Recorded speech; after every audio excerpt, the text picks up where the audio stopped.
Decoding Learning Differences with Kimberlynn, and this episode is Motivational Responsibility.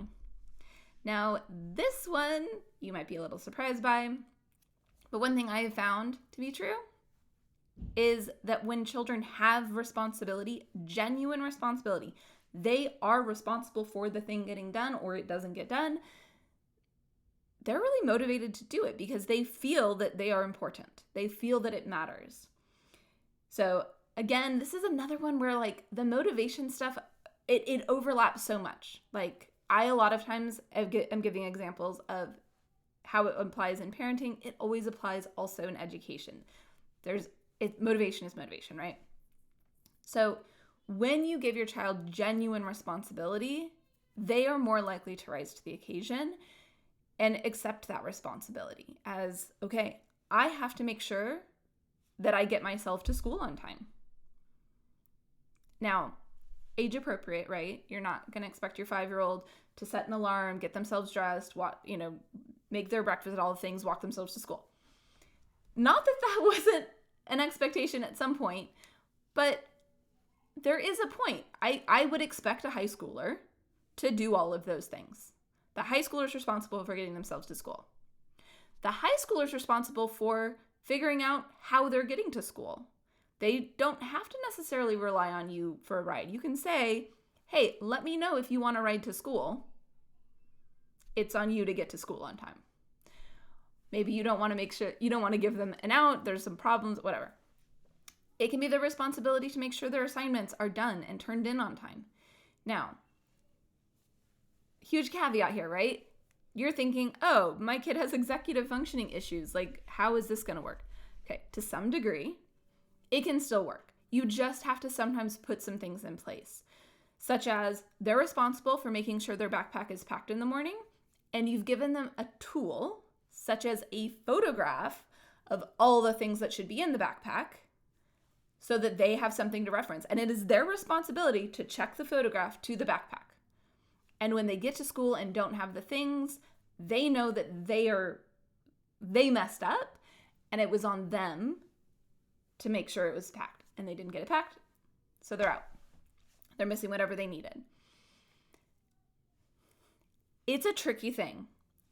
Think about it. Spend some time ruminating, journaling, however you do your best thinking, talking it out with a friend or a partner, and say, like, think it through. What is really a good expectation for my child? What can I put them in, make them responsible for around their education or around the home?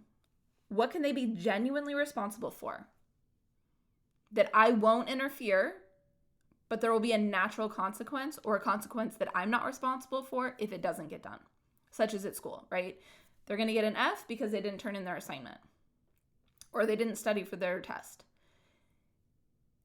You're checking in and giving affirmations about knowing that they're a great kid, but you're not checking in to make sure they did the thing or that they studied for the test. If you have a child who is capable of doing it themselves. If your child is not capable of doing it themselves, then you're going to scaffold that in some way or find something else that they are responsible for instead that you think they really can be responsible for. And maybe it's as simple as making sure that as soon as they finished their homework with you sitting next to them, that they put it into their backpack 1 foot away from them before they stand up. Like that simple thing. And you've got something in place to make sure that they remember, that they checked, maybe there's a note that gets put onto their backpack that gets removed once the homework is in it, like a little tag kind of they learn to do that themselves, that they put it on there, homework is out, they take it off, homework is in. So come up with something, reach out to me if you want any support in this, but think it through. There is something that your child can be responsible for themselves, and it will help motivate them. Because it feels good to know that people think you can do this yourself. It doesn't really feel good for people to think that you need them to do everything for you, including remember all the things that you should be able to remember yourself.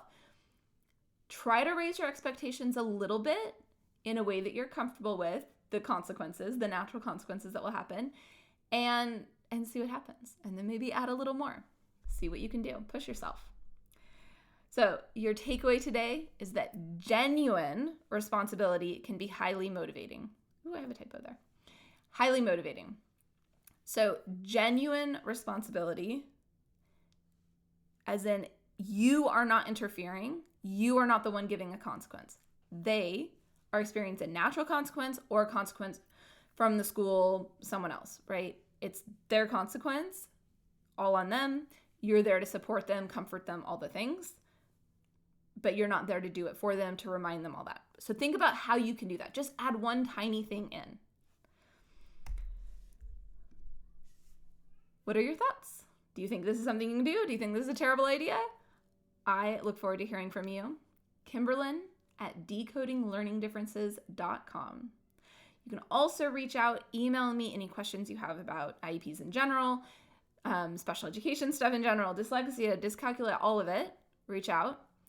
If you have an IEP that you want me to take a look at and do a little analysis on for free, email it to me, Kimberlynn at decodinglearningdifferences.com.